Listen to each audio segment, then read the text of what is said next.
and I said this sort of thing a while back, even before becoming a Christian, which was for a very long time, thousands of years, there has been a conversation about the end of the world, and also a conversation about the necessity of repent and to sin no more.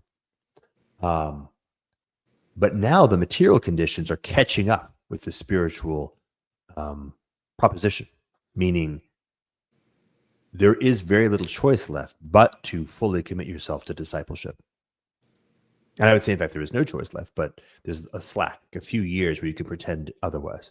You will be consumed, body, mind, and soul, by AI if you are not able to cleave utterly to Christ.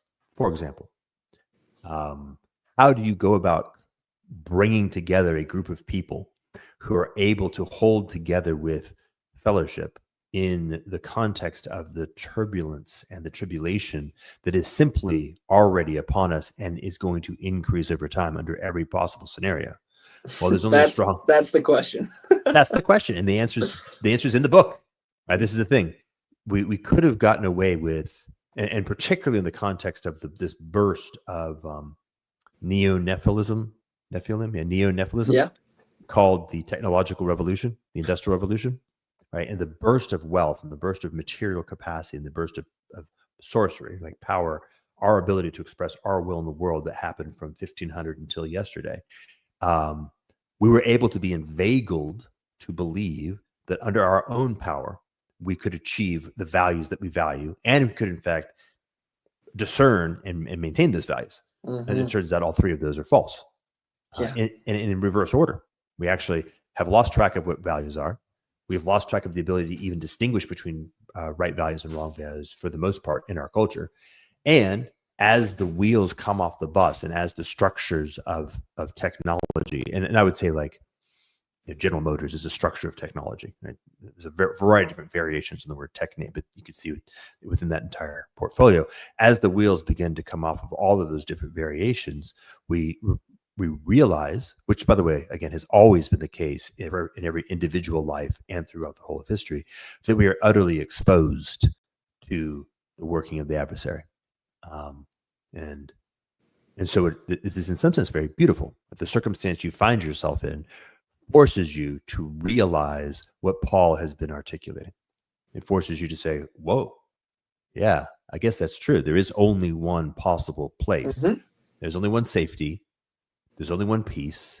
And there's only one way. And it's funny. And this is not like, I'm not saying that doctrinally. I'm saying it practically. It's like trying to think. Very, very much the metaphor of you're walking up a mountain path. Or was it Karhadras in Lord of the Rings? Yeah. And they think, well, no, we'll go up the mountain, but you can't. The path is the way is shut, so we have to go through Moria. There is only one way.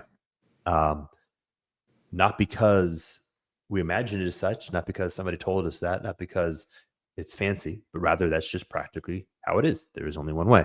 And so I guess the major point is to say, look, everybody, take a look at it.